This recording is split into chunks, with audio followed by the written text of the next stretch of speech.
វាសាហាវសូមលោកតាធ្វើមកឲ្យកូនចៅលោកតានេះចេញវាធ្វើឲ្យគេគ្រប់គ្នាខ្លាចរអាគេគ្រប់គ្នារកស៊ីនេសាទត្រីខ្លួនទៅរកស៊ីនេសាទក្រពើព្រោះតែគុណធម៌ដូច្នេះទុកវាក៏អត់ប្រយោជន៍ដែរបានធ្វើឲ្យមនុស្សម្នាក់ហ៊ានលះបង់អ្វីៗគ្រប់បែបយ៉ាងនេះជាលើកទី1ហើយដែលឯងធ្វើឲ្យពុកខកចិត្តអុកខ្ញុំសុំទោសណាពុកខ្ញុំមិនកំសាកទេខ្ញុំនឹងធ្វើអ្វីៗទាំងអស់ដើម្បីពុក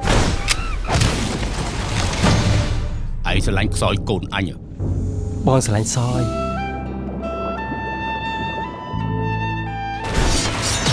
ឯងត្រូវគិតថាពេលនេះអញជាសត្រូវរបស់ឯងសន្ធឹកផ្លែដាសង្គ្រាមបេះដូងជាមួយកម្ពុជាតារាចម្រៀងពេញនិយមព្រាបសុវត្ថិក្នុងខ្សែភាពយន្តរឿងនេសាទក្រពើបញ្ចាំង5រោងរួមគ្នា